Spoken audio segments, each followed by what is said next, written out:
আমরা আমাদের লাইফের একটা কমফোর্ট জোন বানিয়ে নিছি এবং আমরা চাচ্ছি এই কমফোর্ট জোনের থেকেই সবকিছু অ্যাচিভ করার, যেটা কখনোই পসিবল না। দেখেন, স্বপ্ন দেখাতে কিন্তু কোনো বাধা নাই, কিন্তু আপনি যদি আপনাকে এমন একটা সার্কেলের মধ্যে আবদ্ধ রেখে স্বপ্ন দেখতে থাকেন, সেক্ষেত্রে তৈরি হয় সমস্যাটা। আসসালামু আলাইকুম, ডে 9 ভিডিও 9। আপনি অনেক বড় বড় স্বপ্ন দেখতে পারেন, তাতে কোনো সমস্যা নাই, কিন্তু স্বপ্নটা যদি আপনি ঘুমায় ঘুমায় দেখেন তাহলে হচ্ছে সমস্যা। আপনাকে জেগে জেগে স্বপ্ন দেখা শিখতে হবে। অবশ্যই লাইফে যদি আপনি অনেক বড় স্বপ্ন দেখে থাকেন আর সেটা যদি বাস্তবায়ন করার উদ্দেশ্যে কাজ না করেন, সেক্ষেত্রে আপনার স্বপ্ন দেখাটা আসলে টাইম ওয়েস্টে পরিণত হয়ে যাবে। কারণ প্রত্যেকটা স্বপ্নেরই একটা আউটলাইন থাকে যে আমি যে স্বপ্নটা দেখছি সেই স্বপ্নে যাওয়ার জন্য আমার কোন পথ দিয়ে যাইতে হবে।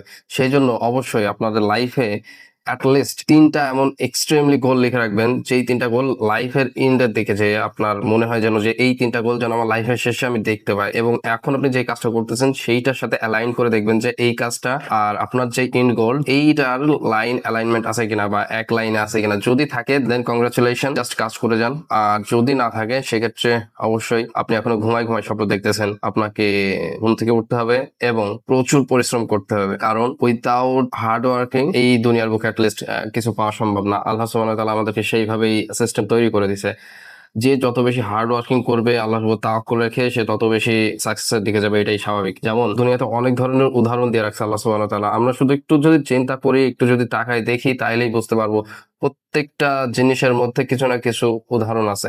যেমন আপনি একটা জিনিস খেয়াল করে দেখেন, সার্কাসে থাকা যে সিংহটা এবং বনে থাকা যে সিংহটা, দুটার মধ্যে কতটা পার্থক্য। সার্কাসে যে সিংহটা থাকে সে কিন্তু টাইম টু টাইম খাবার পায়, টাইম টু টাইম একটা কাজ দেয়া থাকে, তার সেই টাস্ক কমপ্লিট করা লাগে। আবার তার যে লাইফের ভ্যালু সেটা খুবই সামান্য, খুবই লিমিটেড। ইভেন তার যদি ওই লেজটা খাঁচার বাইরেও থাকে, সেক্ষেত্রে একটা বাচ্চাও এসে লেজটা ধরে চলে যায়। তার মানে সেই সিংহ হওয়ার সত্ত্বেও কতটা ছোট হয়ে আছে। এইটা তার একদিক থেকে কিন্তু কমফোর্টেবল একটা লাইফ। সকালে তার শিকারের জন্য বের হইতে হচ্ছে না, অনেক চ্যালেঞ্জ আছে সারাদিনে, সেই চ্যালেঞ্জ গুলো নিতে হচ্ছে না। জাস্ট তার রেগুলার ডে টু ডে যে কাজগুলো আছে, সে সার্কাস দেখাচ্ছে, কিছু টাস্ক তার শেখাই দেওয়া হয়েছে, সে ওই জিনিসগুলো করতেছে এবং প্রতিদিন তার যে রিজিক্ট আছে সে সেটা পেয়ে যাচ্ছে without any extra effort, without any extra challenge. তো এইটা আসলে খুবই বোরিং একটা লাইফ।